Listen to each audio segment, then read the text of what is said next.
Here are my top 5 beginner DoorDash tips that you should know. As a DoorDash driver myself, dating all the way back to 2017, I feel like I have a lot of useful information that I can share with you that will help you make your transition into becoming a driver so much better. I used to make a lot of mistakes as a DoorDash driver back when I first started, so hopefully by watching this video, that can give you a huge jump start and you won't have to make the same mistakes I did. Tip number 1 is that DoorDash hides tips. If you have been around the DoorDash community a long time, you will know this to be true, but for you beginners out there, you may not really understand what it means when you get a notification at the end of your delivery saying that you actually got paid more than what you saw on the acceptance screen. Usually you will see these notifications pop up if you have an order that was shown as $6.25 or $6.50 or above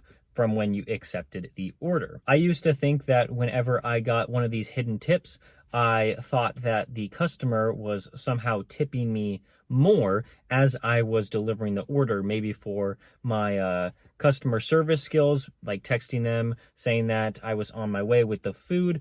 But this was just like not the case. It's actually because the customer decided to tip more than $4 when they were ordering the food. And so DoorDash is hiding this tip because they believe that every customer is going to be treated with about the same level of respect, because no one knows if there is actually going to be a large tip on the other side of this order.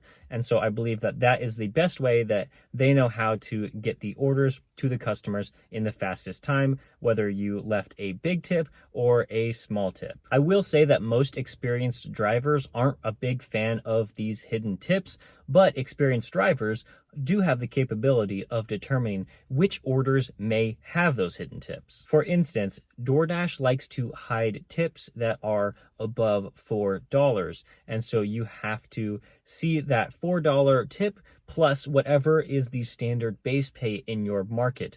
For me, let's just take that as an example. In my market, the base pay is $2.50. That is the minimum. And so $2.50 plus the $4 tip, that would equal a $6.50 order.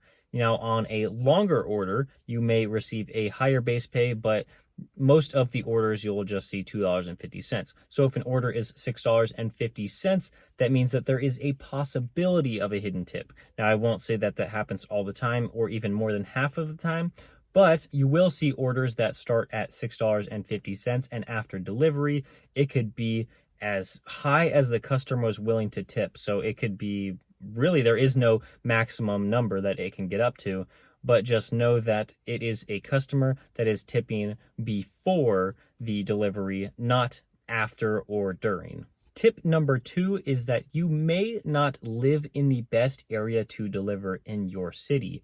I definitely made this mistake when I first started out. I thought, I'm just going to deliver. I'm not going to drive anywhere else to start my dash.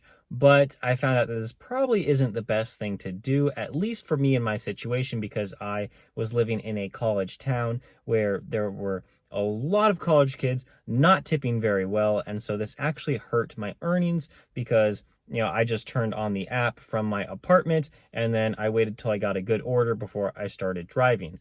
Well, maybe you do this now, but maybe you should stop doing this, because what I have learned is that if you actually drive to a higher income area, you could start to receive bigger tips. Now, I won't say that this is always the case that you will receive those larger tips in higher income areas, but if you think about it, logically, it just makes sense that if people have more money to spend, then they might decide to tip you more. So what I tend to do now is to actually drive 15 minutes away from where I currently live until I get into the area that I want to be in, where I can start delivering. And I found that I can actually make more money doing this than if I decided to deliver in the area where I currently live. Tip number 3 is that acceptance rate does not matter at all. This is a huge mistake that beginner DoorDashers make, where they think that they have to accept a certain number of orders so that DoorDash will be happy with their acceptance rate. You do not have to do this at all. Please do not think that you have to maintain like 70% acceptance rate, because that's what you need for Top Dasher. I'm not even going to get into Top Dasher right now. But just know that you can do whatever you want. You are an independent contractor. You can accept whatever orders you want. You can accept 100% of them if you think that's the most profitable thing to do, or you can accept even like 1 or 2% of all orders. It just depends on how busy your market is and the type of orders that you receive. Whether there are a lot of orders with no tips, you probably want to reject all of those.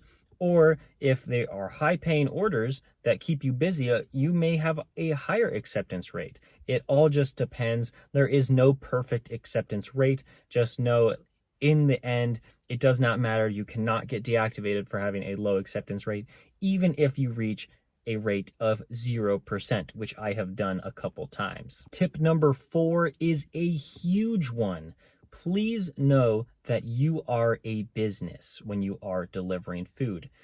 It's not always this way. If you were to deliver for a local pizza shop, you would be a W-2 employee of that shop. But because we are using an app-based technology where we are independent contractors, we are our own business. So you should treat it like one. There are so many things that you now need to worry about.